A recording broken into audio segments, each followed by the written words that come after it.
Bienvenidos al quinto tema del Diplomado en Psicología Social. Tema 5. Teoría de la comunicación.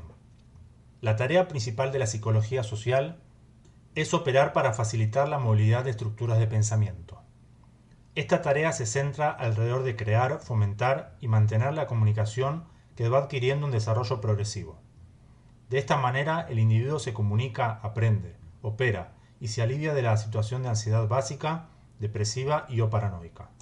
El malestar o sufrimiento que le genera a una persona un conflicto determinado lleva implícito como consecuencia, además, un bloqueo afectivo, una perturbación en la comunicación y el aprendizaje.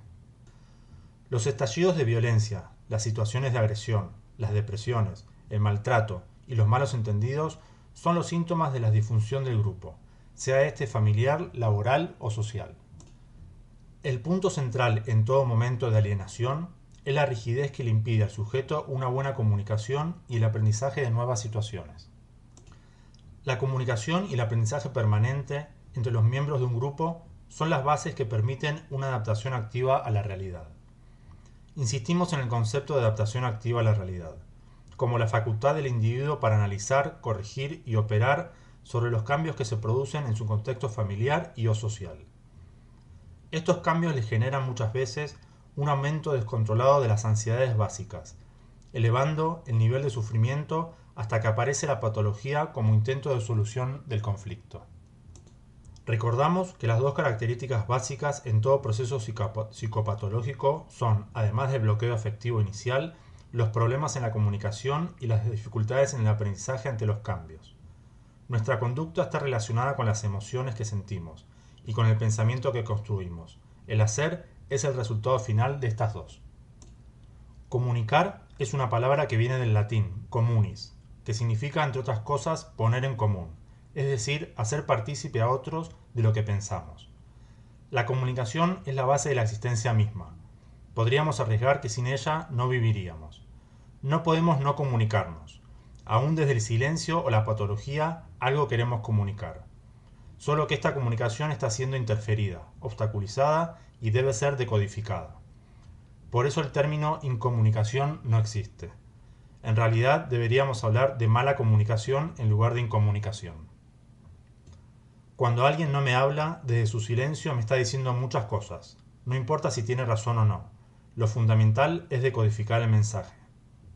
En el delirio o durante un episodio psicótico, la persona está comunicando algo, aunque nosotros no entendamos bien lo que está ocurriendo. En el mundo hay muchos países que hablan castellano. Aunque nos entendamos, no siempre nos comunicamos.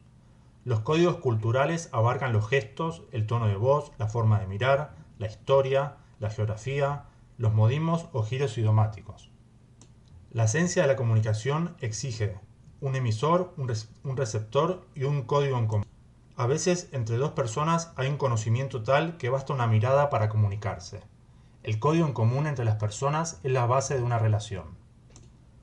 Decíamos que uno de los primeros síntomas que aparece frente a una situación de conflicto es la disminución de la capacidad de comunicación. Sabemos que en la psicosis la incapacidad de comunicación de manera consciente aumenta de forma considerable, que ante un determinado monto de dolor o sufrimiento, nuestra estructura psíquica corta con la realidad. La persona no quiere ver lo que le duele. Pero, ¿por qué hablamos de dolor? Porque en definitiva el individuo sufre, aquel que no puede comunicarse con su entorno, que piensa que la gente no lo entiende, que recibe mal las respuestas a sus mensajes, empieza a sentirse mal. Es por eso que no hablamos de enfermedad, y sí de sufrimiento al referirnos a la salud mental. La patología aparece cuando mi sistema de comunicación está dañado. La culpa no es del otro, ni el problema es de los demás. La tarea del psicólogo social es trabajar para hacer explícito lo implícito, decodificar lo que está sucediendo para mejorar la comunicación.